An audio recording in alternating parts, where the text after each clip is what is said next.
what it's like to achieve giant success, lose it all, and then fight to build it back with one of the top podcasters in the world, Jordan Harbinger. All right. Joey Ramone said, hey ho, let's go. And that's exactly what we're going to do. Hello, my legendary friends. Am I ever glad that you are here with us? And we have an incredible show today with one of the top podcasters, one of the pioneers in podcasting, and I would assert a podcast category king, the legendary Jordan Harbinger. Now, off the top, I want to thank you from the bottom of my whiskey-stained heart for sharing the show. You're the reason we're growing. And the fact that you are willing to tell your friends, to share our show on social media, and to get so many people enrolled in this idea of how do we have an authentic, a real, no bullshit conversation about life, about business, and how to be legendary at all of it, or at least give it one hell of a shot.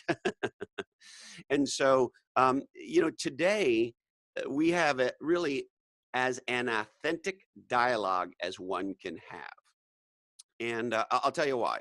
Our guest is this guy, Jordan Harbinger, and you probably already know him. He's most famous for being the host of the Art of Charm podcast, which I believe went on for about 11 years with him as the host, if I'm remembering right. You'll forgive me, and I hope he'll forgive me if I'm a little bit off. But if it wasn't 11, it was damn close. And Jordan became really, with that show, an extraordinary figure in the podcast world, a podcast that I love very much, very, very engaging. And on this episode of Legends and Losers, you get a deep insight into the podcast world. But more importantly, Jordan opens up his heart and is very real and very raw about a hard time he just had. And so he had a falling out with his partners at the Art of Charm. And he essentially got fired. They threw him off the show. And he has recently had to start all over again. And so, while the specifics are, of course, about Jordan, and you're going to get a fascinating look at podcasting, the truth is this story applies to anybody. And one of the things I love about it is, if you think about the name of the show, Legends and Losers, there's this paradigm where you think, oh, well, maybe I start as a loser and I become a legend and ta-da. But the truth is, life is a cycle of back and forth of that. And if you ever achieve great success, it's something that you've applied yourself toward. It can be easy to think, ta-da, I'm at the top of the mountain. I'm the heavyweight champion of the world. And therefore, Bob is my uncle. However, as you know, heavyweight champions lose their crowns for all sorts of reasons. And that happened to Jordan.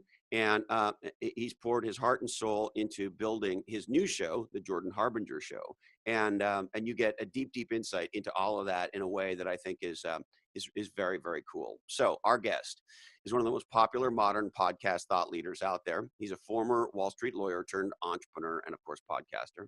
Jordan speaks 5 languages. He's worked abroad for foreign governments and NGOs. He's traveled through war zones, and Jordan has been kidnapped twice. He was the host of The Art of Charm, which was a top 50 podcast while he was there for over a decade, and achieved about 4 million downloads a month at The Art of Charm. He has now recently launched his brand new show, The Jordan Harbinger Show, where he destructs the playbooks of super successful people, shares their strategies, perspectives, and insights. And here he is in raw, real, authentic form, the legendary Jordan Harbinger. All right. Well, how's the new show going? It's good. Yeah. I mean, it is, let's see. It's been a month. Well, it'll be a month next week, really. And let's see what we got. The first week was just like us uploading things, so there's no real downloads to speak of. The second week, let's see. What do we have? Yeah, we have 1 million. We're 5,000 short of 1 million downloads. Wow. That's incredible. For the first month? Yeah, so in a month, it'll be a month on the 18th, so 5 more days. 1 million downloads in the first month of the show. Yeah. Well, I think that's cause for celebration. I hope so. Yeah, I mean, it's faster than I thought. It's still a little slower than I would want, obviously. I mean, it's definitely faster than I expected. I thought it was going to be like, 6 months in, chugging along. But it's not. It's working. Well, we're at about 25 million downloads a month. So you're Yeah. catching up to Legends. It's good. We're getting there. I would cut off my left testicle for 1 million downloads in a month for Legends and Losers. So I love that your kind of okay is like, beyond my dream come true. Yeah, I mean, honestly, on anything that's not as big or bigger than the Art of Charm is already like, it leaves me feeling like, oh God, I just have so much shit I got to do, take care of or whatever. So it sucks because it's like, I lost that other show, and it's not even that I lost the other show. It's that they're also ruining it. Like, it sucks now. And I'm not Yeah. just saying that because I'm not there. It's just those two guys rambling on in a kitchen. It's like they're just not taking care of the audience at all, which I guess, the audience knows that it's not me. So it's not that big of a deal, but it still sucks to nurture people for 11 years. And then somebody else is just like, screw it. I don't care about this because I didn't invest in it. So, you know, Yeah. I'm just going to fuck it up because I don't give a shit. Like, that sucks. And so, one of the things, and you and I talked, of course, not long ago as all this was going down. But one of the things I've been fascinated about since I've reflected on our conversation, as well as I think I've heard most of the episodes of the new Jordan Harbinger show. Yeah, most of them for sure, if not all of them. And so, one of the things I've been thinking about, this sort of concept of legend and loser, you could have a context that, oh, well, you start off as a loser, everybody walks into the dojo as a white belt, and then you learn and you grow and you develop skills and you have hopefully some success, and you make it to the mountaintop, and like, ta-da, happily ever after. And one thing that I think is interesting is this cycle of winning and losing and failing and all of that is an ongoing endless cycle. And so this leads to a question, Jordan, which is, you were the king, certainly one of the category kings of podcasting. I mean, you spent 10 or 11 years building a show that is amazing, that was incredibly differentiated and obviously had a massive audience. And so congratulations, you had won. Mm-hmm. And then all of a sudden, life changes, and holy shit, you're not Jordan Harbinger, host of Art of Charm anymore. You're thrown out on your own, so to speak. Yeah. What's that like? Well, what are the 7 stages of grief, or are there 6? I can't remember. Or there 8. I don't know. Maybe for you there was 12. I don't know. You tell me. Yeah, I don't know. 12 steps. Yeah, I'm not sure. So what happened originally that I thought was interesting was I started, and I didn't even notice that this was parallel going through it. The first thing that happened was I was like, well, this is impossible because how can I possibly lose the show? And then that quickly gave way to, I guess, what you would call like melancholy, where it's like, oh my gosh, this is going to be impossible. I've got to rebuild from scratch. There's all this legal drama with the Art of Charm guys and the old show. And, and then but I wasn't angry. I never got angry. The only thing that was really upsetting was knowing that the Art of Charm guys were obviously going to let the audience down because they don't know how to do a show in the same way. And the other thing that was aggravating was really seeing my team feel bad about it. It wasn't they weren't even necessarily feeling bad that we had lost the show. They were just more insecure for, oh my gosh, we got terminated by our charm without any notice. What are we going to do? So I've had to step up and take care of my team in a way that made me not have much personal income. Honestly, though, that didn't bother me as much as knowing that the audience was going to be let down. What was really gratifying was to see how quickly the audience has started to move over to the Jordan Harbinger show. And I'm in this position right now, and I'm going to try to explain this without being confusing, Chris, but when something happens to you, like you get your wallet stolen and you get like philosophical about it, where you're like, well, hopefully the money's in better hands, and I can always get more money, and now I feel blessed because I didn't get hurt, and I feel like I'm glad because I know I can always just get more money, and whoever stole from me has a worse situation in life, that kind of thing. I'm sort of half that, and then the other half is me really digging the fact that I had to rip off this Band-Aid or had this Band-Aid ripped off. Now, what I mean by that is if I had stayed enmeshed with the Art of Charm and the company and the guys that are there for the next 3 years, which was the deal we had negotiated previously, that's not quite being executed / honored right now, I would have been absolutely miserable because I hated dealing with that whole situation while I was actually there and owner of the company. My team hated it, and so having this bandage ripped off, it might have taken a lot of hair with it. It might have opened up the wound a little bit, but now we own and have control over the show. Nobody ever liked the title The Art of Charm after the first year. The team hated it. I didn't like it. It was always a matter of we're always butting heads. Was it originally about how to pick up women? Was that? Yeah, it was about picking up chicks. I started it when I was 27. I'm 38 now. I mean, it was just kind of like tasteless and old. And it would be really frustrating because Other than that, it was a great name, though. other than that, it was a great name. Yeah, and it was just kind of irritating because people were always saying, I would get an email like this every week. Hey, Jordan, how do I get people to listen to your show? It's the best show that I've heard. You got these great business interviews, or you got these great guests on there like Shaquille O'Neal. How do I get my friends to listen? And I thought, no other show has this problem. Nobody goes, how do I get my friends to listen to Legends and Losers? They have great interviews and the host is really talented and fun. They just go, hey, you should listen to the show. They have great guests and the host is really talented and fun. But what we were running into with the old show with Art of Charm was, hey, you should listen to the show. And people would go, what? Oh, no way, man. That sounds stupid. Or what, you don't think I'm charming? Or no thanks, I'm married. And I just thought, we're really shooting ourselves in the foot.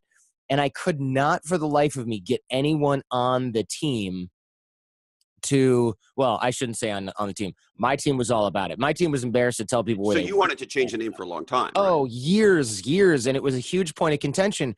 But here was the other point of contention, right? I wanted to change the name because I'm the one who had to go and speak on a stage in front of 2,000-3,000 people and explain that what I do is not this misogynistic BS and I always had to spend, 10 minutes qualifying what I do. And then those guys back at the office who are just kind of like sitting around going, well, you can't change the name. We're going to lose our customers. And I just thought, this is a real indicator of a divergence in vision where those guys don't have to put their face or name on anything. And so they don't have any of the consequences of having an embarrassing brand. And at that point, myself, the team, we had outgrown this brand. I mean, our recent guests besides yourself on the old show were like Russell Brand, Shaquille O'Neal, Mike Rowe. I mean, and I was booking people, which I'm now booking. Now compared to me, those guys aren't that great to have on your show, but you got to get by. Yeah, I mean, you got to stuff the roster at some point, right? You don't really have much of a choice. Failed there, but no, you have. I mean, listen, it was a great show. I mean, I listened to you guys for a long time, and I think for many people, just like other legendary podcasters, you and Jason as well, you become part of people's life. The interesting thing about podcasting to me, and look, who am I to tell you about podcasting? But in my year of experience so far, probably the most profound thing that I've experienced is the connection to the listeners. And I experienced it as a podcast super consumer because I love podcasts, that the kind of key, maybe 10 or 12 podcasts that I love, the hosts of those shows are not hosts of a show. They're like my friend. They're like, so when I listen to you, I'm like hanging out with my bro Jordan, and we're going to have this cool conversation with Shaquille O'Neal or whoever it is, right? Who was what was the name, excuse me for forgetting, of the LA lawyer that you had on episode 1 of the Jordan Harbinger show? Yeah. Mark Garagos. So he was Michael Jackson's lawyer. Scott Peterson's the lawyer. And I was just kind of fascinated with him because people who aren't lawyers are always like, why the hell would anyone defend Scott Peterson? He murdered his pregnant wife. What a terrible person. Or why would anyone defend and fill in the blank of some just universally reviled figure? And he is a complicated character because, one, he's a family man. He's a nice person. I like him. Carolla is friends with him, Adam Carolla.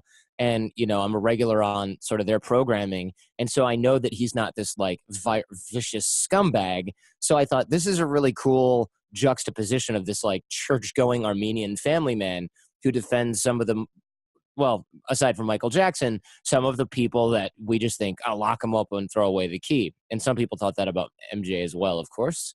But I wanted him to explain zealous advocacy and what to do when your clients are in these crazy spotlights.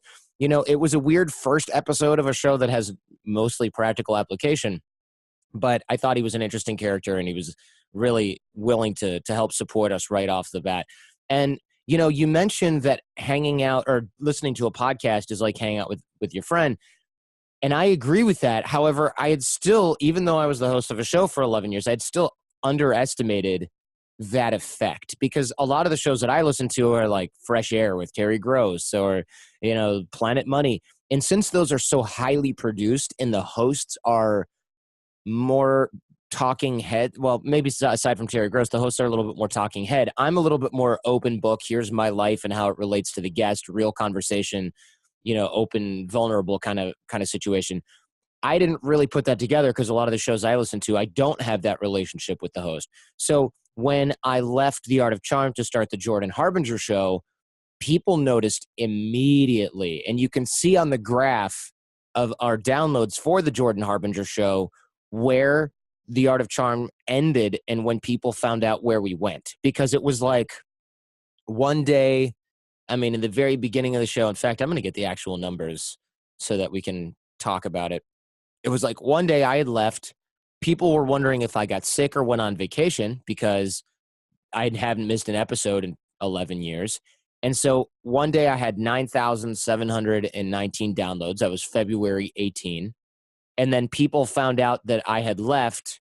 And the next day I had 39,000 downloads. So one day I had 9,000. The next day I had 39,000. Wow. That was the day people found out I left. And of course, the day after that was like 35,000. The day after that was 52,000. The day after that was 55,000. After that, 66,000. So you can just see this massive skyrocket in the number of downloads. And I still thought, but, Art of Charm, we had 4 million downloads a month. We've been out for 3 weeks on the Jordan Harbinger show, give or take, and we are at 1 million downloads. And that million, bear in mind, those downloads that we're talking about for the other show, that includes the whole back catalog, right? So the Sure. 900 previous episodes, now I've got 12. So it kind of shows you a huge, huge percentage of the audience migrated without me saying a word. Well, and so congratulations. An extraordinary feat, and lots to unpack there. But B, you tell me, what do you attribute the very rapid take up in the show to? So people were not looking for, some people were looking for us, the 9,000, that on February 18th, were looking for us when they didn't hear anything from the Art of Charm feed, because the guys who were there just sort of let it sort of while away for 2.5, 3 weeks. They didn't do anything. And people were wondering what happened. So a lot of people were searching. And then I think the ironic kicker was that they started to try to run the show themselves. And, Barrett, for people who don't listen to the Jordan Harbinger show, I have 2 interviews a week for which I prepare probably 10 hours. I've got a Friday advice show where I take listener questions and discuss things with them. And so these guys were just like, let's record a 4-hour-long, 4-part show in the living room about one topic. And they don't have broadcast experience really, or at least not 11 years. So when people heard that, they went, where's Jordan? And I noticed that there were a lot of 1-star reviews given on the show in iTunes for the old show. And then I saw that huge uptick, because what happened was people were like, oh, Jordan's on vacation. And then it was like, oh, Jordan's not here anymore. Where's Jordan? There was no explanation at all. And so the show just exploded. And every day I get email like, I can't believe I found you, or tweets, oh, you're back. I'm so glad. So the migration of a podcast audience may be a little slower, because most people thought their app was broken. They're like, oh, the feed is broken. Something's wrong with the feed. It's And the then, new Apple yeah, podcast app. That's what's doing it. everyone's blaming their podcast app. And so now I'm going on other shows like Legends and Losers, and people go, oh, that's what happened. So every time I do an appearance and something comes out in iTunes, some new show, I immediately see a huge spike that moves the needle because of the way that people are migrating over to the new show. So, but I had underestimated the attachment that the audience had with me and the team and with the content, because I thought, well, okay, we produce good stuff here. And, the whole point is every episode solves a problem. Every episode has worksheets so that the audience can apply what they're learning. And we basically take the guests' superpowers on the show and deliver them to the audience. And so I thought, oh no, they're coming there because we interview military generals and CEOs and talk about how they make tough decisions. And we talk to CIA agents and talk about how they can read people. And I thought, oh no, I've got to build up this back catalog of people like that before anybody's going to be interested. And I found that not to be the case, because people were they knew that what they were getting when they came to the show was what they had signed up for, which is like a really highly quality produced, well-produced interview. And I just underestimated that. I thought, why am I listening to Fresh Air with Terry Gross? Well, there's got to be an interesting guest. If there's not, I skip it. That was not really what was happening with the Jordan Harbinger show. So there's two things I want to push on this, because I think it's fascinating. I can't remember exactly, Jordan, when we figured this out, but it was easily 6 months in and probably a little longer. My impression was exactly what you said, that what podcast listeners will do, even if they love the show and they're subscribed, they're still going to look at who the guest is or what the topic is and make a decision as to whether or not I'm going to listen to this. Yeah. Now, your audience is a lot bigger than ours, but our audience is very engaged and talks to me in emails and all that stuff a lot. And so what I learned was that's not the experience that our audience has. Our audience views, and these are almost verbatim the words many shared, was that it is a story arc or a narrative, and that I'm their guide on a magical mystery tour. And whether we're talking to, convicted murderer Will Little or NBA Hall of Famer Bill Walton, they love the guests, don't get me wrong, but what they love is that they're going to go on this magical mystery tour. And even if it's not necessarily, even if they never even watched a basketball game. And so I guess what my point is I didn't know how important for certain types of shows, which is the second thing I want to push on with you, how important the host is as a trusted guide on, at least in the case of Losers, a magical mystery tour, right? And I kind of don't give a shit who the guest is, although, of course, the guest matters. Does that make any sense to you? Yeah, so that's a position earned over time, or at least for me. You said you found it 6 months in. I probably found it 6 years in, maybe 7, because I'm a little slower, obviously. But that was really an important realization for me, that I also I never had to test it until I split off from Art of Charm and started the Jordan Harbinger show. I never had to test it because, well, I wouldn't have wanted to because it was scary. But what I found was people will download and listen to an interview that they think, I'm probably not going to be that interested in this, but since it's being done by Jordan or being done by the Jordan Harbinger show team, that it's going to make sense. So, I release an episode with somebody like Jocko Willink, who's in kind of towards your neighborhood down there.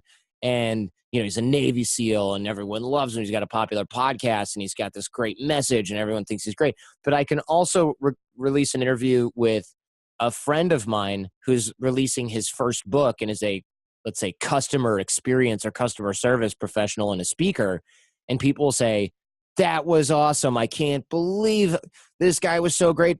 And I thought, wow, Joey Coleman, the guy I'm talking about, really crushed it. And he did.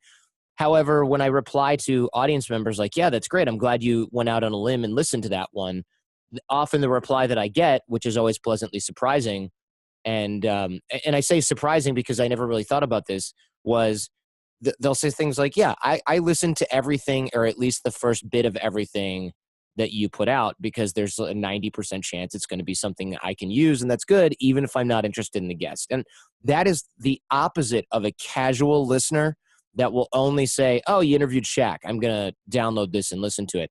And that had important implications for the growth of the show, because I remember when I interviewed Shaquille O'Neal, I thought this show is going to be huge. Everyone's going to listen to this episode of the show. It's going to be so huge. It's going to expand our audience. It's going to be this great thing. Shaq had probably about 10% better or more higher downloads than just a regular episode of the show. And that was a little surprising because it sort of crushed the idea that having a celebrity on your show is going to sort of bring in all these new ears and share of ear. The other thing that it says is people are listening and downloading regardless. Your existing audience is getting your stuff anyway. And sure, there's a certain cadre of maybe the bottom 20%, bottom 10% of casual listeners that are just looking at 80 different podcast feeds and going, oh, that looks interesting.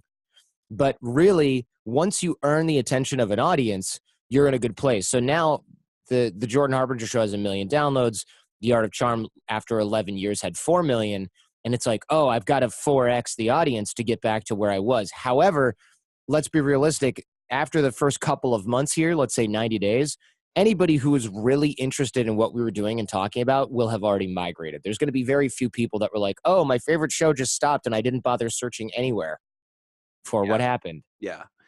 And the thing that I've learned is, you become someone in their life, in people's lives. Last year I did a speaking tour with my friends at NetSuite, and I had this incredible experience in New York. This guy came up to me, and his name's Ryan, and he said, look, I got to tell you something. You and I are buddies. We get together a couple times a year over beers and scotch, and we have great conversations, and it's ridiculous and it's fun.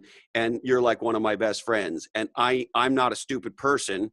I know that that's my experience with you, and it's not your experience with me, but I needed to tell you that. And it was really in that moment that I understood that, at least for the people who like a podcast, this is not a casual relationship. Right. It took me a long time to figure that out, to listen to other shows and figure that out, because I'd been doing the show for so long. Nobody cared about podcasts way back in the day. So every fan that found you was kind of like, whoa, I'm listening to this underground radio show. Now podcasts are mainstream. And so when you get the ability to teach people things, and what we do on the Jordan Harbinger show is essentially teach emotional intelligence, teach any kind of skill set in a systematic way that anyone can learn, anyone can understand, anyone can apply.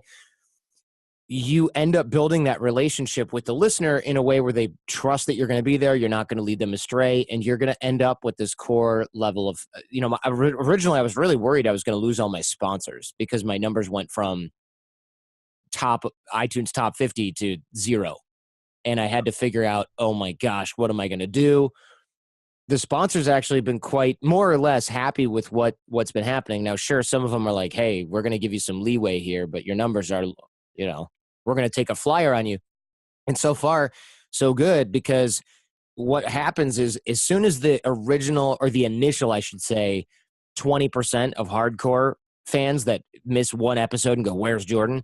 Those are the people that are supporting your sponsors.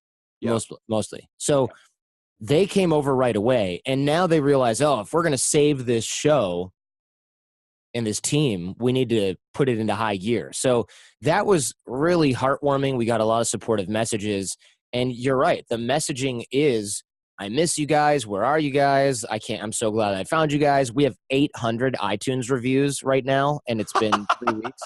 And I think it took Art of Charm. Hey, and one of them's mine, for what it's worth. Great. One of them's yours. One of them's probably mine. but you don't have to review your own show. I didn't. Maybe I don't even know, actually, now that you mention it. Probably you can. But so here's something I want to push on with you. I actually think, and I'm going to say this with respect because you're the podcast guru and I'm the newbie. But I actually think the word interview for what you do is not the right word. And here's why. To me, interview has become a bad word, because what an interview connotes is a journalist, host, who's done some research who's got a pre-configured narrative, probably a producer that's got a pre-configured narrative. And so they're driving this content across that narrative, if I can use that analogy. And what you've got is a guest who's being interviewed, who's prepared by their PR team, who has their talking points. And so, and I'll criticize one that I like. Okay. Terry Gross. She's, I don't know, maybe the best at it. Mm-hmm. But, and I think it's a really big but, what I find is I'm growing more and more irritated and unsatisfied with consuming a show that is a collision of PR talking points and a pre-constructed narrative. And so that's my definition of an interview and Terry Gross. I don't have that experience with the Jordan Harbinger show. I actually think Legends and Losers is a lot more like the Jordan Harbinger show, although you're more produced than we are. But you're still showing, the experience is one of an eavesdropping experience on a conversation. You're not a classic host in the way maybe Terry Gross is. You like me butt in. You're not just asking questions, you're having a conversation. And so I, as a listener, can forget that it's a quote unquote show and it's my buddy Jordan having a conversation with this LA lawyer. And that to me is A, a very different experience than a traditional interview, and B, it's actually the experience I want to have. Okay. And I think the reason, well, if I had to, let's say, comment on this, I would say, look, the reason that I think that that's important is, and you can tell me what you think here, audiences have evolved now. We as an audience, we're a little entitled. I want to be part of the conversation. I don't just want to listen to somebody elicit talking points. And Terry Gross is a great interviewer, so maybe I'll pick on somebody else as well. But if you look at some of the old timey sort of greats, and it doesn't even matter who they are. Really, they're thinking, okay, well, I just need to introduce this person to the audience, and they get credit somehow for, oh, look, I found this new author who's got this new book, and then we briefly chat about the book, and then we tell people where to find it. 15, 20 minutes go by, interview's over, there's been a commercial break or two in there. That's not what people want anymore, because they can find new authors and new books on their own. They're not being introduced to anybody. A 20-minute conversation with somebody who's in a movie is only okay, but the only reason that works is because it's on a late night comedy show and they want to move things along. But you're not really getting some sort of in-depth profile on, well, and I am Jimmy Kimmel. I can't look, I still watch some of that stuff, but if you watch The Daily Show, and listen, I think Trevor Noah's doing a great job. But, and it's a big but, and I think it's the interview format, and I think it's the medium. He'll have this most legendary person on, and to your point, Jordan, they have 6 minutes. Yeah. Right? Well, fucking A. When we have sitting Superior Court judge for in Compton, California, Kelvin Filer on the show, if they did a profile on him on 60 Minutes, and they should, that would still only be 6 or 8 minutes of actual real content, right? Mm-hmm. Whereas on Legends and Losers, I forget how long, but it's maybe about an hour and a half, and we really get into things and his childhood and the whole conversation's incredible, and what it's like to be the judge in a murder trial, and et cetera, et cetera, et cetera. And so my point is, when I see an incredible person on a show like A Daily Show, and they say, Trevor asks a question, they say something amazing, and rather than unpacking it, they go on to the next thing. And I'm like, well, fuck, there's half an hour on that one thing. Why are we going to the next thing, right? And so this interview paradigm where it's like I'm the host banging through my pre-configured questions, as a consumer, as a listener who loves this stuff, I'm becoming less and less satisfied. And so I guess I'm pushing on you a little, Jordan. I think you're a dialogue show. I don't think you're an interview show. Yeah, that's correct, largely because I come to each show with maybe 5 pages of notes, and the notes are because I've read the book and I've gone through their TED Talk or whatever, their videos, their other interviews with other people, And then I'm like, okay, I want to make sure I get this story. I want to make sure I get that story. I want to make sure I get that story. But beyond that, I'm not going, oh, okay. And it does, you're right. It bugs the crap out of me from a technical level, from a craftsman level, to hear someone say, so what's it like to be the judge in a murder trial, for example? And then the judge says, well, I always grew up with a strong sense of right and wrong, being raised by my grandparents because my parents weren't around. And we moved around a lot because my grandfather worked as a traveling, gun salesman. And so I grew up largely by myself and I saw a lot of violence. And then the interviewer goes, oh, so what's the most difficult case you've ever had? And you're like, wait a minute. You're not going to ask about Yes. the grandparents, the moving around, the violence in your life. None of that has triggered anything for you. And it's like, oh, but my next point, because I'm not ready to do a dialogue, I've only got my talking points and questions are, I got to get through these 5 things and I got 12 minutes. And it's like, no, throw those away. You Throw it just away. had, remind me his name, Jordan. You just had this guy, this great boxer on your show who's written a book, Ed Lattimore. Yeah. Ed Mm-hmm. Lattimore. See, this is exactly what I'm talking about.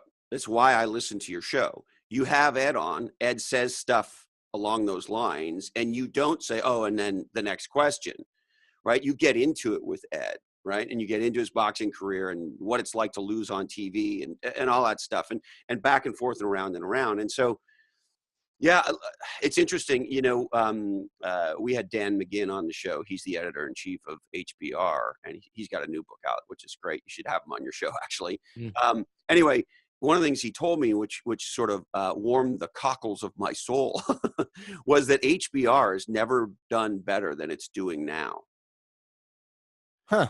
And so, in a world full of Kardashian ass selfies, the flock to substance is strong, and I love that, and that's what I love about what you do, and that's why I don't think it's an interview.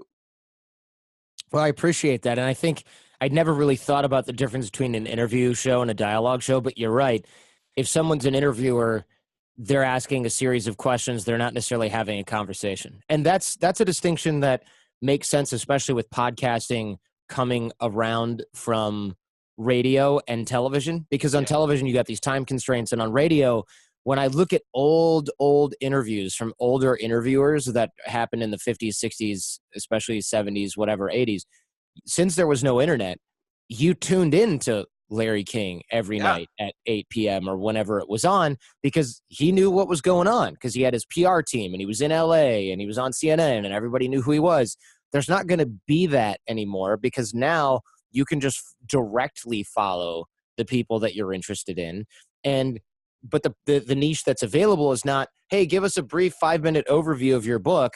The niches available are, give us a 5-minute overview of your book, and we're going to be hilarious around it. So like Daily Show, Bill Maher, we're going to have that kind of panel discussion. And then the other niche that's available is, great, give us a 55-minute deep dive into the content in your book. There's no more room for, hey, here's a brief profile on this person that you could have gotten on your own from 10,000 other podcasts, YouTube channels, or from the person themselves. That is now a commoditized bit of content, which is why all these new shows that are like, we interviewed the top entrepreneurs and we do a 20-minute profile about their favorite book. Like, that crap is garbage. Nobody cares about it. And you see it in the statistics of those shows, because as well marketed as some of those shows are, what I hear a lot is, oh man, I was on such and such podcast. And I'm thinking, that show is about 1/4 the size of the Jordan Harbinger show, and it's been around for 5-6 years. The reason nobody cares is because every week or every month people find it, they listen to 2 or 3 episodes, they realize they're all the same, they leave. And then the marketing keeps filling the top of the funnel. But that's not going to help you grow. So in order to keep your audience and help your show grow over time, you've got to be doing something different. And really the only thing that you can do that's different is be funny with your guest, which is hard if you're not that funny, and I'm not, so I try to stay away from that. And then doing a really well-prepared dialogue that is not just somebody winging it or doing a brief 20,000-foot overview.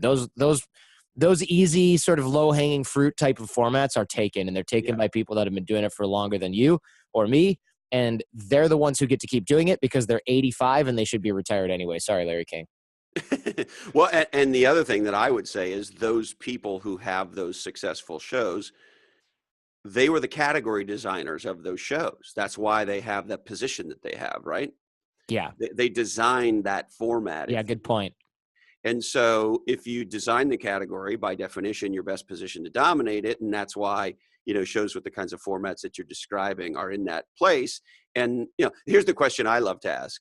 Who would you rather be, Bob Marley or the 47th reggae band in the world? Yeah, good point. Category design, you're right. There is a certain, like if you look at, there's a show called Entrepreneur on Fire run by a friend of mine, John Lee Dumas, right? So Yeah. he's like the king of 20-minute brief profile of an entrepreneur, the end. And it's fine. But when other people buy his classes or something on podcasting and then they do the same thing, I kind of want to walk up to them and shake them and say, you're just doing a shitty version of another show that's been around longer that has access to better people. You're Why? you're a cover band. Yeah, but not only are you a cover band, you're like a cover band whose first language is in English that's singing in a bar and is like, yeah, no, we could put a solo in here. No, let's just do it exactly like we hear it. So it's like when you're searching on Spotify for a song and you find like the karaoke version of the song and you listen to it and you go, what the fuck is this? I'm looking for Welcome to the Jungle, and it's like, welcome to, it's like all piano, and you're thinking like, this is not what I ordered right now. Well, you're reminding me a little bit of the town I grew up in, Montreal, Canada, which of course is primarily French. And when you go to a bar in Montreal and you see a live band that's a cover band, they're going to play a combination of popular music that people from the Western world anyway would recognize. And then they're going to play a lot of local Quebecois music. And of course, a lot of the popular music is in English. And some of it with a French accent doesn't really work that well. Yeah. And I'll never forget, I don't know, it's funny the things that stick in your head. There's this old Bryan Adams song called Heaven. And the opening lyric is, oh, thinking about all of my younger years. If it's not that, it's close to that. Yeah. And like TH is really not a strong suit for French people. And so when you hear a French Canadian band do that song, what you hear is, oh, thinking about all those younger years, and it's all fucked up, right? Yeah. God, that sounds not. But to your point, that's what a lot of podcasts are. They're ripoffs of JLD, or they're ripoffs of you, or they're ripoffs of Altucher or whoever, right? Yeah, and I understand that because it seems like there's no new niches no new categories to create. That said, when I first started podcast, there was not one show on television, radio. There were no books. There were no articles. There was nobody talking about the things we were talking about other than in these little discussion forums online. Because originally we started talking about meeting and picking up women because I was, this is 11, 12 years ago now. And so all I did was start recording conversations that my friend and I were having in a bar and move them into the basement with some microphones and then had similar conversations. Wayne's World-esque? Yeah, it was very Wayne's World-esque, right? And so there was a new category there. So we didn't have to be good. The other thing that was a blessing was since podcasting was so new, not only did we not have to be good because the category was new, but nobody expected a podcast to be well produced and have music bumpers. I mean, they weren't thinking this is radio. This was, hey, put your phone down and record. Or they didn't even have smartphones back then. It was like, right, hey, record some audio and upload it. And then if people have iTunes, they can search there was no graphics or anything in iTunes at the time. You just search this text search box and you could find different podcasts in different categories. And so that worked for a while, but we had to evolve. And there were a lot of shows that started back then because we were in the iTunes store. There were 800 shows back then. Now there's 350,000. So there's like 1,000 new shows a day, or, hundreds of new podcasts starting probably every day. That said, most of them are just sort of a copy of something else. And that's not because it's because there aren't that many categories that you can create. But the other thing is it's hard to create a category. And this is probably, I'd love to hear your commentary on this.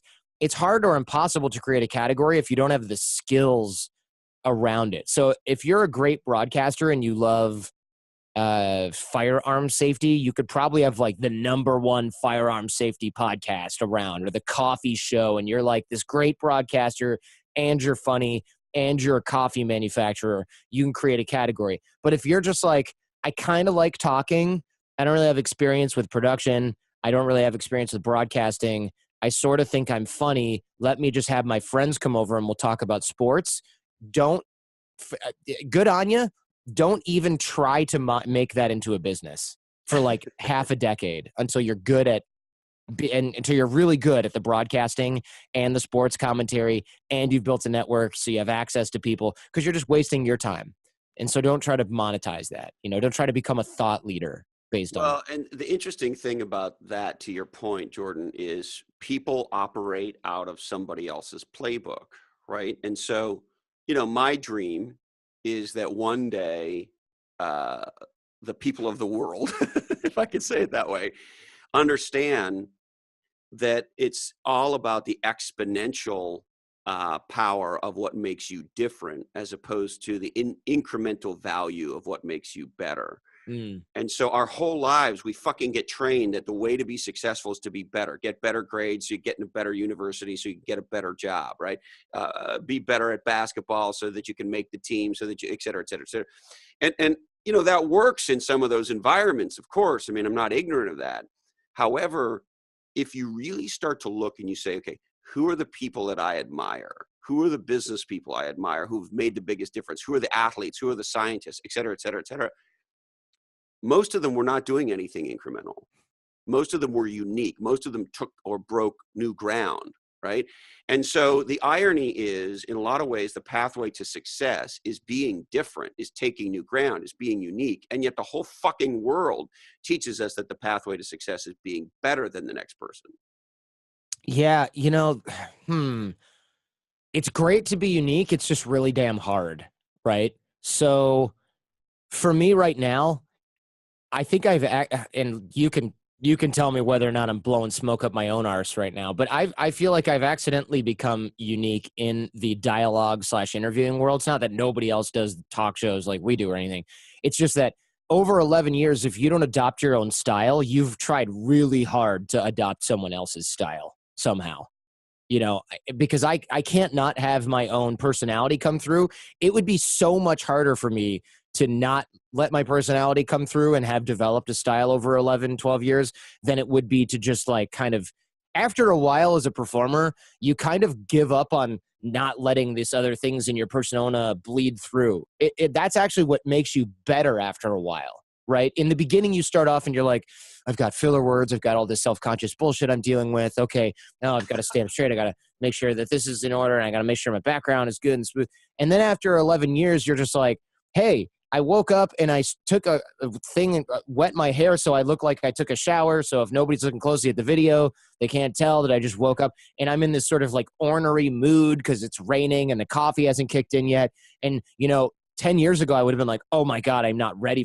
2 years ago, I would have been like, oh, I'm not ready for that. Now, this is what you're getting. And this is kind of like when people listen to the Jordan Harbinger show, this is what they sign up for. They want to hear this mess that you're listening to right now interact with some other personality in a way that turns into like kind of a unique, some sort of unique flavor. Like when you go to the Froyo shop and they're like, this is coconut chocolate pineapple. And you're like, that sounds disgusting. And then you like it, Yeah. right?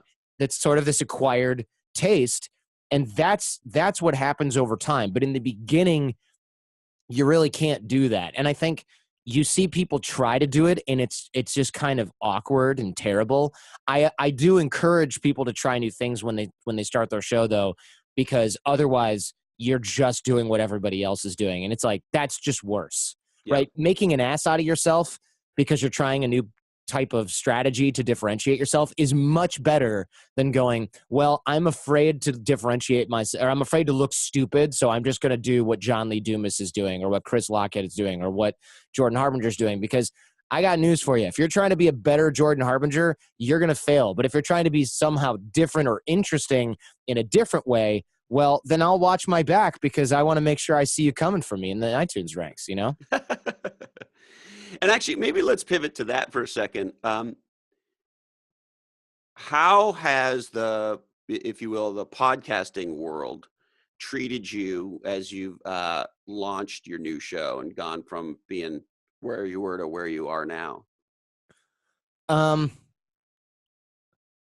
So the podcast world, how has it treated me? Well, first of all, everybody's been really supportive. What was interesting was when the nasty split with Art of Charm happened and I started the Jordan Harbinger show, I was originally going to wait and see how things went and da-da-da-da and try to negotiate some sort of deal.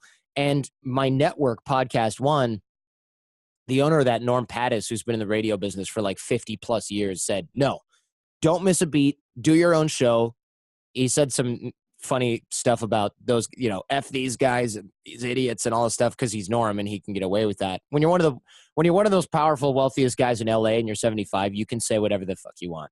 And so he said stuff like that, and he really encouraged me to keep going. I thought if Norm Pattis is saying, screw those guys, start your own thing, you're going to be better off anyway, I'm inclined to listen. And so I started the show, and what I heard from a lot of other folks that had gone through tough stuff, especially like athletes and things like that, because, I had reached out to my whole network, and I'm still doing it. Hundreds of people, hey, I'm going through this thing. I'm showcasing a lot of vulnerability because my choice was this: not let anybody know what happened and quietly suffer for like 3 to 5 years rebuilding, or let everybody know that the Art of Charm has essentially imploded and gotten rid of all of the podcast team and all the marketing guys, and that I'm off on my own rebuilding this business. It's the hardest thing I'm ever going to do. Well, or so far in my life, knock on wood, right? It's the hardest thing I've ever had to do. I need help. And people went, you're going to find out who your friends are. And I was like, oh shit. Right. Because when people say that, they're not like, you're going to be so pleasantly surprised about how your friends are acting. You hear it from athletes and musicians. And I'm just thinking like, oh crap. That's like what MC Hammer said, right? When he's going back. Oh, fuck. I'm the MC Hammer of podcasting. Pretty much. And I'm like, great. Do you have the, did they call them parachute pants? Remember those pants? Yeah. Skids is what they were called. Skids? I got to go grab a pair. Now I can finally afford it. Back in the 90s, I had no way. There was no way I was going to be able to afford any skids. So, they were they called skids? Something like that. And the logo was like a car swerving on a road. That's so funny. I can't believe it. Yeah. And then I remember there was a time when they made like women's versions of them that at the time we thought were very sexy. That had that flair and the sexy shit. I mean, let me see. Yeah, I don't know. MC Hammer pants. Good thing we can. Women. Yeah, wow. These are our called the interweb. We can look it up. Adult Deluxe MC. Oh, these are Halloween costumes, but they're just as good. It looks. Yeah, these are just as good. They're even better. By the way, Adult Deluxe MC Hammer costume, $59.99, comes in gold only, which I think is the perfect color for it. So in case anyone's looking for a Halloween costume this early, that's where you can find it. Wow. So people are telling me you're going to find out who your friends are. And I was scared because that's what you hear from professional athletes when they retire, when they go broke. That's what you hear when MC Hammer's selling tapes out of the trunk of his car again after the "you can't touch this," phenomenon has passed. And I was just like, oh God, I'm going to have to eat so much humble pie. And I'm fine with that. I was fine with that. I was mentally prepared for that. I don't really care. I just want my team to survive. I want to rebuild my business. I love doing the podcast. I love doing the show. So I wanted to have these kinds of conversations. And so that really freaked me out. So I realized, okay, I'm going to face a lot of rejection here. And I started reaching out to dozens and dozens of people, friends of mine like you, Brett over at Art of Manliness, places where I had lots of audience overlap, friends of mine like Ryan Holiday, who's written a billion books and stuff like that, Tim Ferriss. And I went, look, here's the situation I'm in. And there was nobody who went, oh yeah, it sucks to be you, or didn't. There's a couple people who kind of like didn't reply at first. And I went, hey, you alive? And they're like, oh my God, I just saw this. I can't believe it. What's going on? Everybody's been super supportive, helpful. Hey, you got to come on my show. Hey, I just emailed my whole audience your show links. Hey, I'm sharing this on social media. And there's tons of other folks that are like, okay, look, you're not a total fit for what I'm doing, but I'm having a conference in September. Come to my conference, do the show, do a live episode of the show, interview one of the other guests or something, and it'll get the word out. So everyone's been just bending over backwards to be helpful. So not only did I find out who my friends were, I found out that I had more friends I could possibly. There are people that I don't even know that are getting introduced to me through friends that are like, oh yeah, I listened to your show and I would love to help you rebuild it. And I think these are great people because they're thinking long term. Well, one, they're either really nice and they're going, yeah, I'll throw you a bone, and a lot of people have explained this to me, they're thinking, if you built the Art of Charm over 11 years, you're going to build the Jordan Harbinger show over 2 years. And I want to be able to be somebody who's been a part of that, not somebody who said, you're dead to me, you don't have a platform anymore. And That's a very interesting point, because one of the things I learned in the software business, this expression I'm embracing, that because it's meaningless, back in the day, is that when you speak to your customers, and communicate's probably a better way of saying it. When you communicate with your customers in virtually the identical same way you communicate with your employees, magic happens. Because what I learned growing up in the technology business, Jordan, is that not all your customers, but a meaningful percentage of them love feeling like they had something to do with building your successful business. And I never knew that was true for people. And so, A, I'm not surprised. B, it has been my experience with both Legends and Losers and Play Bigger, in that I've been stunned at how the world has been helpful. And a recent example in my life is Bill Walton. I met him about 9 months or so ago, and we just had this great connection. And Bill is shouting out to me on ESPN. well, that's pretty freaking cool. And like, there's nothing I could do for Bill Walton, I don't think, anyway. I mean, I don't know, but and so I guess my point is, what I've sort of had in my face, because for me, Legends and Losers is a whole new thing. I spent 30 years kind of doing one thing, and I don't know anything about this new thing I'm doing, right? I don't know anything about being an author. I don't know anything about being a podcaster or a media company or any of that. I can vouch for that. Your level of knowledge is minimal at best. and so it's a long way of saying that I've just been knocked over by A, the level of people who are willing to help for no apparent reason for themselves, and B, this has been the other profound one. I'm curious how you're thinking about this. If you read a lot of the self-help, success literature, all that shit, the paradigm is very much sort of what we need to do to make ourselves successful, right? Yeah, of course. And the truth is, other people make us successful. Yeah, I could not agree more. And I'm finding that out in real time right now. You're absolutely right. When I just went through this is something I don't necessarily recommend. I was not feeling super energetic this past weekend, but I knew and I felt a little overwhelmed. And I don't know if you do this. I procrastinate by doing work, which is like kind of the opposite of most people's procrastination. So if I don't want to do a certain piece of stuff around the house, I'll just dive into work. So I look at my LinkedIn inbox, and there's literally, I don't know, maybe like 1,000 messages going all the way back to June. And I started answering these messages, and I realized there's so many people in there. They're like, hey, I noticed you have a new show. I noticed I made the switch, And I kind of realized every single person that is listening to the show who's interested in what we're doing wants to help us rebuild it. You're right. The audience is what makes us successful when we're doing a show, and the customers are what make us successful when we're doing a business and running a business. And that is one of the main things people always say, what's one tip you have for hosting a show? And the only tip, in my opinion, that really matters is to be an advocate for the audience. And what I mean by that is, I'm having a conversation with a guest. The audience is not there. So I have to think about what questions they would want to hear, or what they would want to ask, the answers they would want to hear. I also have to protect their time. So if the guest is going off on a tangent or being really self-serving, I have to interrupt them and steer the conversation in a different direction. If I find that there's a topic that's less interesting for the audience, even though I'm personally interested in it, I will often steer away from that, because I realize that every minute of the audience's time is earned. And so every minute that goes by where I'm not earning their attention, I'm burning what you might call social capital. I'm burning trust, right? So I might be able to do 2-3 minutes of advertising, and the audience goes, okay, I get it. This is the price of attention that I pay to listen to the Jordan Harbinger show. But if I start talking about like, oh yeah, and then politics, and I'm going off on this tangent, and I got some new speakers, they're really cool and they're yellow, look at this cool thing I just bought, the audience goes, all right, it's a little self-indulgent. But if you do that again and again and again, people go, you know what? Screw you, Jordan. You don't have my best interest in mind. You just want to hear yourself talk. Yeah. And so the thing I've learned about retaining and keeping an audience happy is advocate for them. If a guest says, oh, well, this thing will change your life, you just have to buy my supplement dairy powder, challenge it.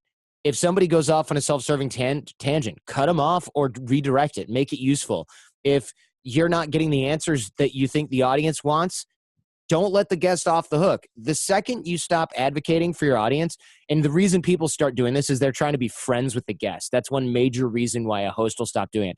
They want to be friends and buddies so bad with the person that's on their show or that's sitting in front of them that that person can say, yeah, just drink green juice every day and you'll lose hundreds of pounds and it's going to cure cancer.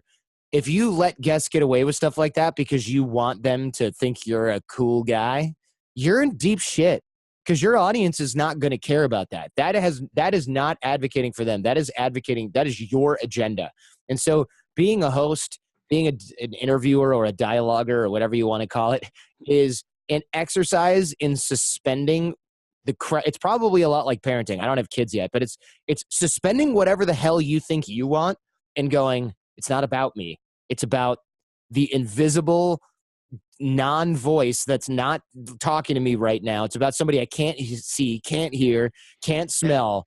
And what do you use as true north for that? Like, how do you know you're doing that? How do you know when you're not doing that? So that's a, first of all, awesome question. The second thing is, the answer to that is, I think that's sort of an instinct that you hone over years and years and years. So for years, I thought, okay, the audience is interested in generally what I'm interested in. And by far, that's of course true. Not because I'm so interested in things that are interesting to general people. It's because anybody who's not interested in the things I'm interested in gave up on me a long ass time ago, right? They don't listen to me anymore. Right. And so I can use that as a magnetic north as opposed to true north, I guess you would say, for that. So I can go, hey, look, this is about a Russian double agent spy. It's not really something that's going to make people better in this really tangible way, but the stories are so interesting, and I'm going to get some useful nuggets about deception and reading people and trust from this guy or this gal. So it's going to be cool. It's going to be a cool show, and people aren't going to resent listening to it. So I can do that occasionally. And then I can have somebody on like Mark Garagos, that lawyer, and I can say, okay, this is maybe more up our alley. Or Joey Coleman, the customer service professional, and I can say, I know I can have a great show with this person. And so I can pay attention enough to a gut instinct that says, this is what the audience is going to want to hear. This is what they're going to want to see. But it takes years of doing that. And you have to interact with your audience. If you're one of those hosts that like doesn't ever read their email, doesn't encourage people to interact with you on Twitter, Facebook, Instagram, whatever your platform of choice is, or even if it's just comments on the episode, if you're not doing that, you have no clue what your audience likes. You're just looking at the ratings and you're just praying to God that shit doesn't evaporate and you get fired, right? And that's been really good for me because interacting with everyone on I will always answer a tweet, an Instagram message, every single bit of email. I have a fan mail Friday inbox for people to write in for Friday questions. I'm always engaging with the audience. I have a really good idea of what listeners of the Jordan Harbinger Show want to hear. And over 11, 12 years of doing that, I know when somebody's going off on something, and I know that the collective hive mind of my audience is going to say, what the hell was that garbage, Jordan? Shame on you, right? And the part that I didn't know would happen is I have fallen in love with so many of our listeners. Like who we talked about how as a host, you can become their friend, this person they hang out with all the time. Well, the reality is for me, I mean, there's a handful of our listeners who they're like friends to me because we have an interaction every couple weeks about something. Maybe it's about an episode, maybe it's about something in their life. And I didn't know how awesome that would be. And so I guess my big question for you is, how do you keep that level of engagement at 1 million downloads or 4 million downloads a month? We have so many tens of thousands of listeners who are engaging with you. First of all, I'm lucky because I work with my wife. So the closest thing to having a clone of my mind knowing me well enough is going to be my wife. So she'll go on Instagram, which she loves using, which I'm like kind of clunky with because I'm new. I just started my Instagram in late October or November or something. So it's got just a few thousand, several thousand followers there that know what the hell I'm doing. She can go in there and answer the messages, handle the inbox, post stuff. I do Twitter at certain times of the day. So I wake up and I'm like, okay, my brain is barely working. I can do Twitter, 140 characters, can't screw this up too much.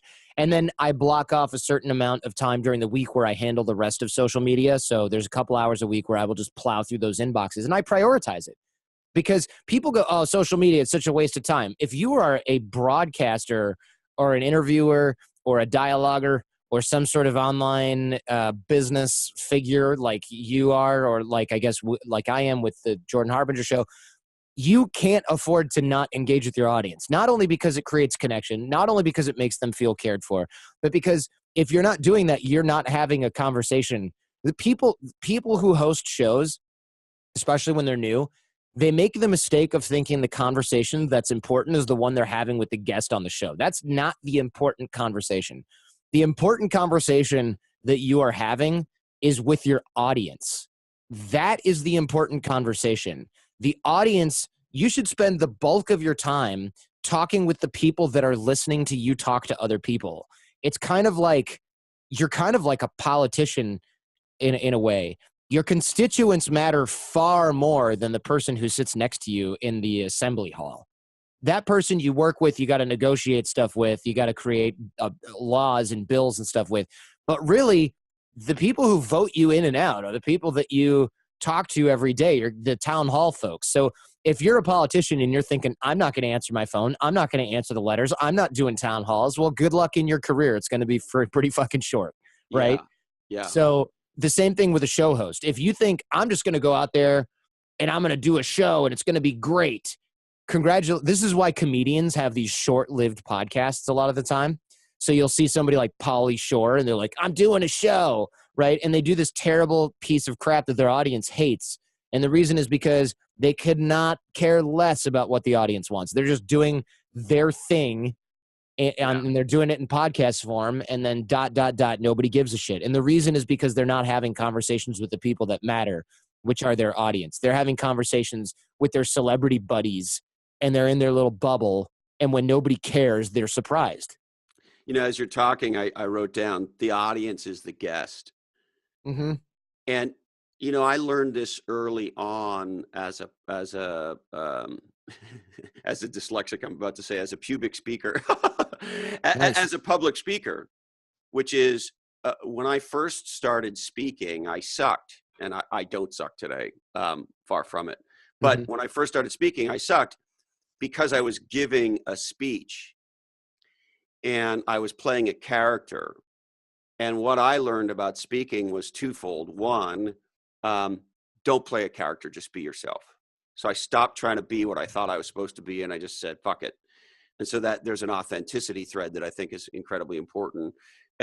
And secondarily, what I realized was the best public speakers that I had seen did things so that the experience I had in the audience was like I was in a conversation with that person, even though, of course, you're not.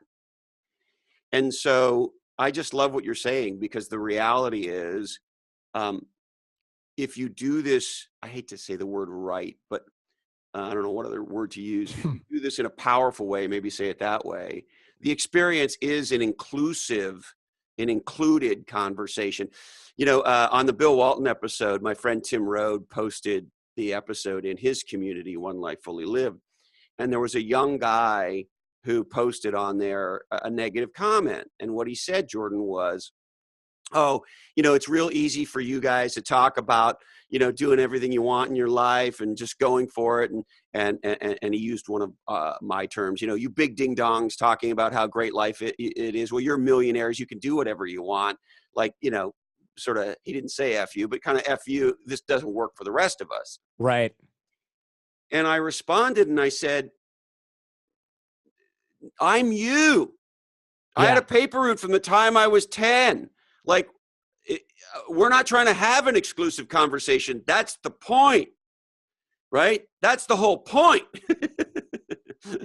And so this, you don't get an experience that Terry Gross is approachable or Larry King is approachable, but you do get an experience that, hey, if I tweet Jordan Harbinger or James Altucher, I'm probably going to have an interaction with that person. Right. And people expect that now. That's the other thing. If you're inaccessible to your audience, you're like, in my opinion, one of those sort of pseudo celebrities that just sort of doesn't get it.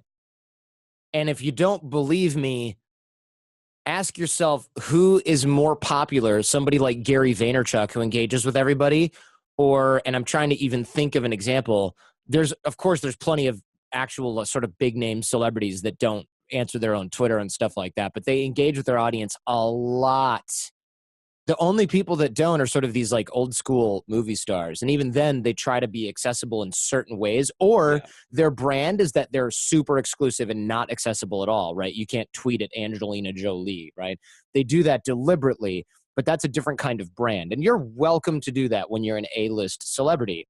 That said, you're still going to find that nowadays that celebrity is not built because you are thrust into the limelight. Generally, it's built because you have worked your ass off and gotten up there. That's why people like the coolest celebrities that we know, or I should say the celebrities that we seem to love the most are the ones that seem to be really accessible. Like you look at going back to guys like Trevor Noah, you're supposed to go into the studio audience. You're supposed to high five. You're supposed to yell and laugh with them. You're supposed to have a good time with them on the show with John Oliver, with Colbert, with those guys.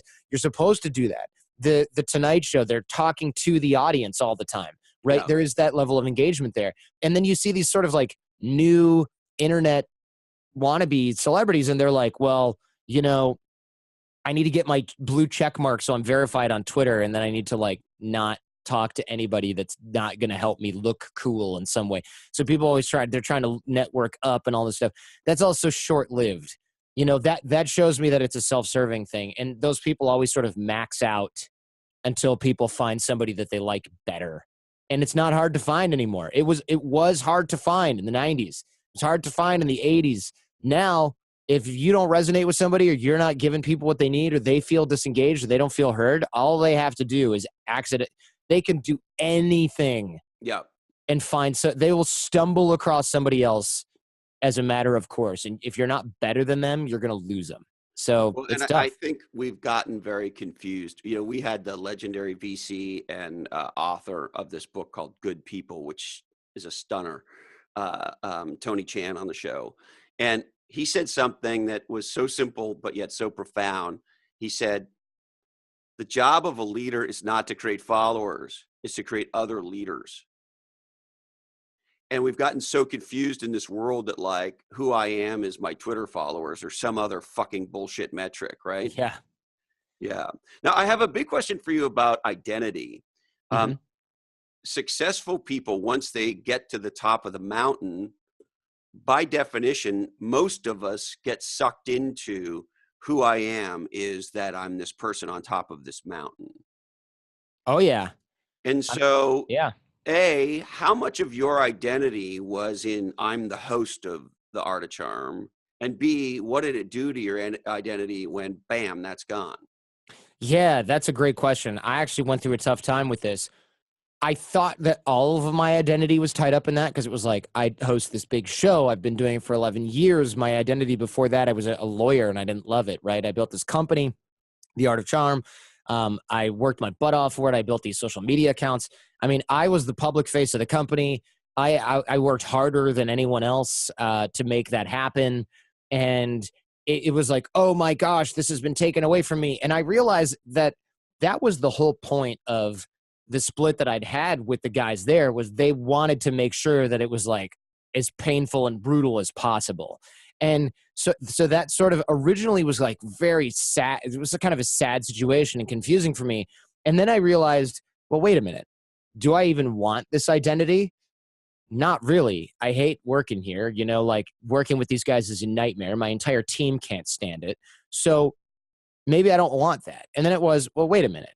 I have all the relationships. I brought the skills. 90% of the team has left the company, or something, some huge portion of the team has left the company. I don't really have to worry about this. It's kind of like that house is burning down and we're all in the parking lot going, what are we going to do? And the answer is build a new house that's built in the way that we actually want it to be. We outgrew that brand. And so I went through this phase of mourning, like, oh, I put so much work into this and I did all this and all these guests and all these shows. And I realized after 900 shows, I've been running the Jordan Harbinger show for years. It just had the wrong name on it, right? This has been, and so I was like, I really am looking at it now like, man, this is probably the best thing that ever happened to me. It's going to be a climb to get back on that mountain because there's a blow to the ego about losing the listenership and losing this sort of claim to fame. But when And I you asked, lost real revenue, right? and I lost a ton of income, right? And now I have to take And care you're of my feeding team. people, right? How many people on the Jordan Harbinger team that you actually have to like buy groceries for? Oh yeah, a lot.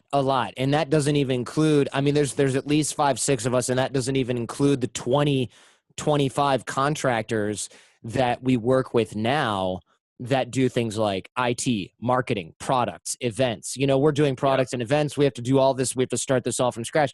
But it's exciting now because we don't have the negativity. We don't have to go back and forth and get buy-in from people that have no clue how the organization should be run or have their own like ego thing that they've Do got you to know, put in there. Jordan, that on the show, at least to me, I don't know if others are telling you this, you sound different. Mm. You know what? A lot of people are saying that, and I'd love to hear why you think that because I don't notice it. But a lot of people say you sound totally different now, and I'm just thinking, it's all in your head. Come on. No, I don't think so. Because in my case, I wasn't listening for that. Sometimes if you're looking or listening for something and you find it, it's hard to know. In this case, I listened to the old show, and so I'm now listening to the new show, and because you and I had talked and so forth and so on, I Mhm. expected the new show to be a lot like the old show because that's what you told me was going to happen. Well, And that's that's the case. and also, how the hell can I change direction so rapidly? I'm a one-trick pony, man. You can't, you give me too much credit. I can't modify anything that quickly. The thing I could say, I try to put my finger on it. Um, I would say you're more relaxed, and you don't box or do any martial arts or anything like that by chance, do you, Jordan? I used to, but not anymore. Mm-mm. Do you remember this phrase called "getting on your base"? No. Uh-uh. Do you ever remember practicing this position they call horse stance, where you kind of Of get course. okay? Yeah.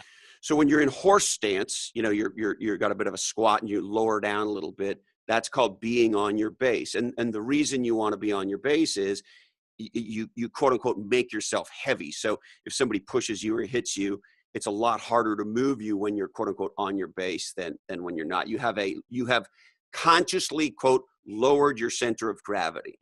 Okay. And so there's some combination of you sounding more relaxed and being more on your base. That's my experience of listening to you kind of from the old one to the new one. Well, thank you, first of all. And that's interesting because I don't know why I would, you're right. Here's the ironic, sort of strange part of all this.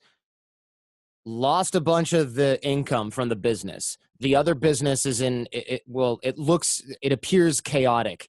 The split doesn't make any of us look good. I've reached out to dozens and dozens of people and opened up the kimono and said, this is what's happening inside the Art of Charm. And this is where my life is. And it's really just the sort of like everything that I know is changing.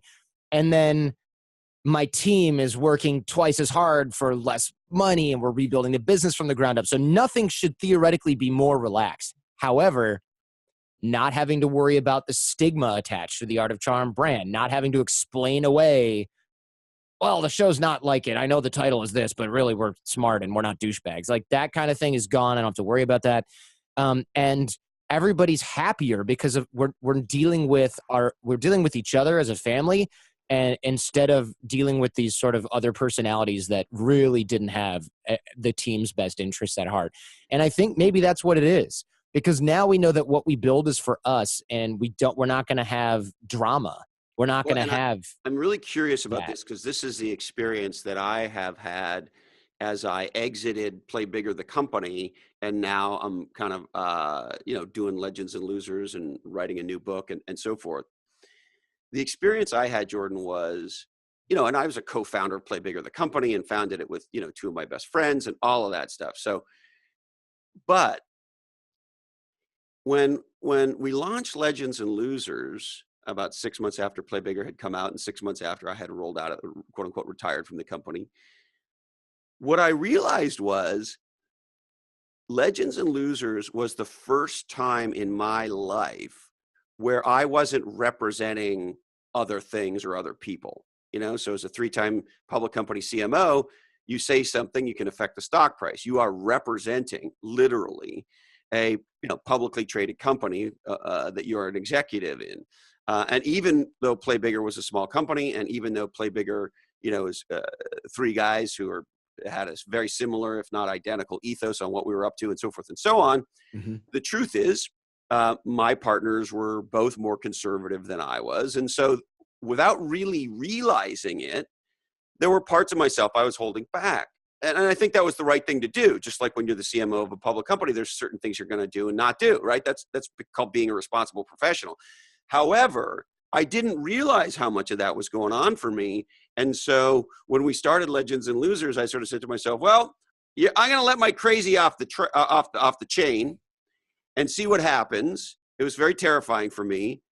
And I think the reason it was, and I realized it as it was happening, was this was the first time in my life where it was all on me, where there was, and so as a result, I was freer. I could be freer, but I was shitting my pants in a way that I'd never quite shit my pants. And so I'm curious how that's been for you, and does that feel at all like it's been for you, or how's it been for you?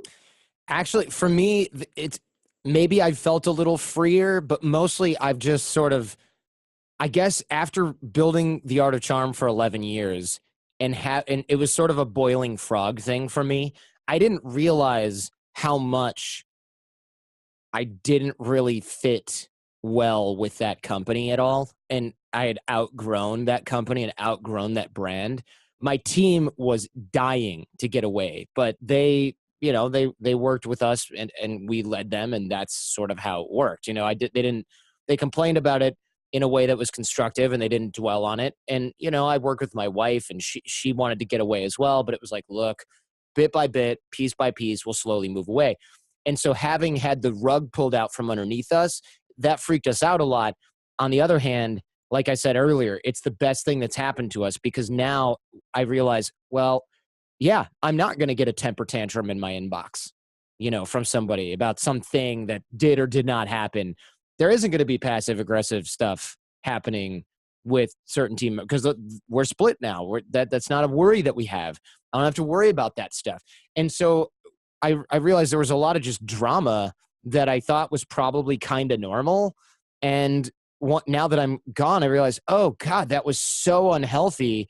And I would never stand for that in a friendship. I would never stand for that in any other sort of relationship. But since these relationships in the business were 11, 12, 13 years old, I had grown so much, but the boiling frog, right? I'd stayed in there for so long, and it was like, oh, sunk cost, and oh, we can't shift now. But that decision has been made for us. So in a way, we kind of went from, oh, this is a tenuous, fragile thing, and I've got to dance around this branding and decide what's going to work in the now it's like, nope, just do what you want to do, what needs to be done to be successful.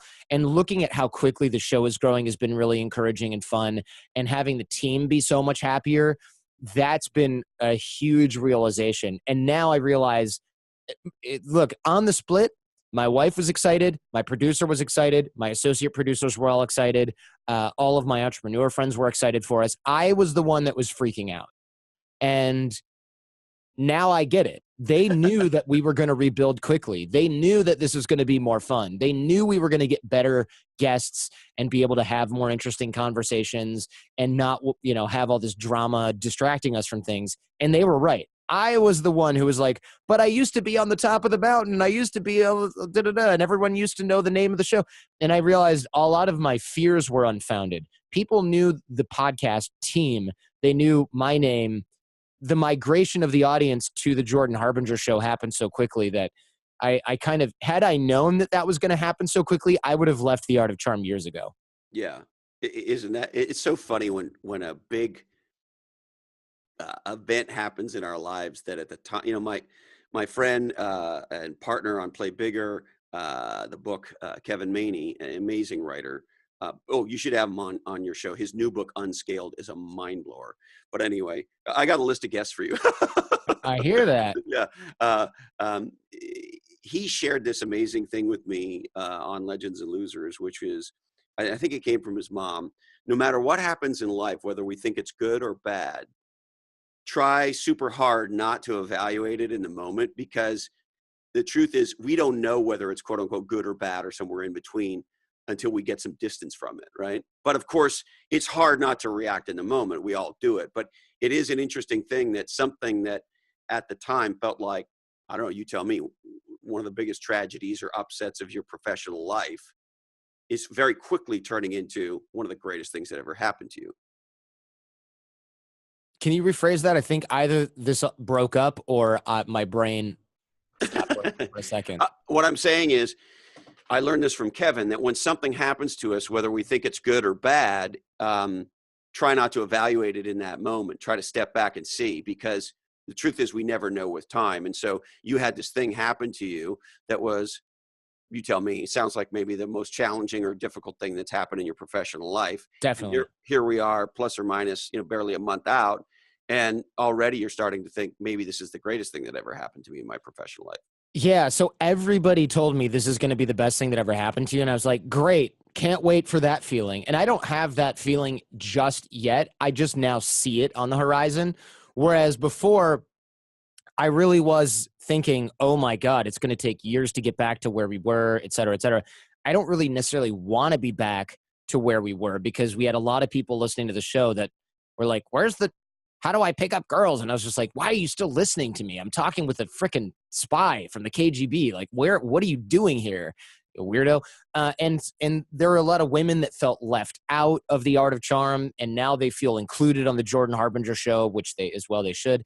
And so I really do look at this brand, and I'll tell you, I wanted to book some serious heavy hitter guests, which we did on the Art of Charm and we're doing on the Jordan Harbinger show. And I spent months and months and months and sometimes years emailing these people and their contacts, and I'd get responses and they'd blow me off for a while and or they would just say not a fit.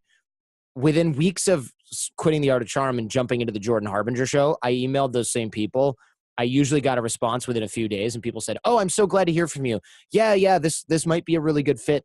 Let's see what we can figure out." And I thought, okay, either my timing's good, or this is a coincidence, or a lot of the people that were having quote unquote scheduling issues were really having issues going, I'm not telling Condoleezza Rice that she's going to be on a show called The Art of Charm. Get this crap out of my delete this.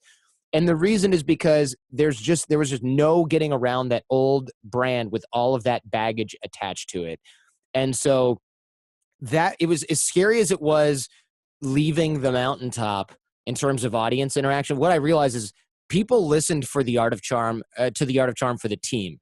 They listened for the interviews. So when the host leaves, it's like if Jimmy Kimmel stops doing the current show that he's doing and then jumps into something else, people are just going to watch that if they're fans of his. They're not going to go, well, I really watched this show because the time slot, or I really watched this show because I like this certain kind of format. Maybe, but most people are going to follow the personality. What's that? Yeah. Or I watch the show because of the name of the show. Right. It's just not the case. Yeah. Most people were listening to The Art of Charm despite the name, not because of it. I'd get messages every day. Oh, I'm so glad I finally gave this show a shot. I spent years looking at it and wondering who the hell would ever listen to this. Now I get it. And I'm thinking, and they're like, no offense. And I thought, no offense taken. If I saw something that was called The Art of Charm in iTunes, I would never listen to it. I would never listen to it because I would think, what kind of losers listen to this? Because I wouldn't be open-minded enough, at least in the past, to do that. And so now I realized, wow, getting rid of the stigma attached to the brand that was just such a huge benefit that I never really saw coming. And so, yeah, it's actually just been quite amazing to see. And had I known, like I said, had I known how quickly that was going to happen, I would have left years ago. I really would have. It's so amazing that you say this. I'm a huge fan of Charles Dickens, and of course, as a result, A Christmas Carol and Ebenezer Scrooge. And I don't know if you remember in the play or the book or the movie or whatever, the first ghost that comes to visit him is actually his dead partner, Jacob Marley. And one of the things, and it really has always stayed with me, that Marley says to Scrooge is he says, Ebenezer, in life we forge the chains that bind us. And to your point on the boiling frog, like we don't even sometimes know that like we're adding more to the chain and adding more to and we're dragging this shit around and around and around. And isn't it interesting that sometimes, not to get mystical or too left coasty with you, but like sometimes life goes, hey, Jordan, time to drop the chains. Yeah, in a way. And look, this isn't really even a mystical thing. What happened was I had so much audience feedback that was like, hey, ditch the brand. Hey, when are you going to go off on your own? Hey, when are you going to that I was acting in accordance with like I said before, advocating for the audience. And so that dramatically changed the course of the show, which caused my vision for the show to change compared to what the other guys at the Art of Charm wanted to do, which was teach, picking up girls at bars. And we just grew apart so much that the tension that was in the company was inevitable. And then once that inevitable tension grew to a certain point, that's when it started to boil over. The logistics and the dynamics of how the split happened was the result of years and years and years of different vision. And of course, everybody else's emotional BS that they've got going on, mine included, that they have going on. And so it was high time for a split. So this isn't like the universe has spoken. This is like Jordan and his team are going this way, and the other company folks are going that way, and they want to make money, and I want to do a great show. And those two things don't necessarily overlap in the way that we're both trying to execute it. So, but the reason I think that I didn't get angry about the split is because I'm really happy with where we are now. And frankly, as you kind of know in business, history has a way of playing out what's going to happen. So I don't have to spend a whole lot of time being like, I'm upset about this. It's like in 3 years, I'm probably not even going to be thinking about this at all. Probably in 2 years. It might be in 3 to 6 months, Jordan. Yeah, you may be right. Given that a month ago, I was like, I can't sleep. My life is over. I'm looking at the ceiling for the third. I remember when we first talked, you started talking, and the first thing that entered my mind, Jordan, was, holy shit, I got to help scrape this guy off the ceiling for a sec. My God. Yeah. I remember saying to you, hey, Jordan, you're Jordan fucking Harbinger. Like, it's going to be okay. And I was like, no, you don't understand. My life is over. And you're like, okay, go to the doctor and get like some little pills or something, or go to the dispensary and get something else. That'll chill you out. Yeah, it was just like, come on. And so that was me like a month or maybe 2 months ago. So you're right. In 3 to 6 months, my team is already like, they've just already graduated. They're like, hey, we're moving forward. Forget everything else. Who cares? And so how does that kind of realization that, you were in one place a month and a half ago, and you're in the place you are now, how does that realization inform your thinking about the next, the future, the next year or so? It made me realize that the timeline I'm looking at is just, I'm looking at, oh my God, the next 2 years is going to be so much work. Now, the important thing is to not worry about my emotional state in the moment and just put one foot in front of the other and get the business rebuilt, because that's the fun part anyway. And my current emotional state really doesn't have anything to do with the success of the project long term. So if I feel overwhelmed and discouraged and intimidated right now, it just doesn't fucking matter, right? Because in a week, in a month, in a year, what I'm feeling right now just is so irrelevant to where the company is going and where the show is going. Yes.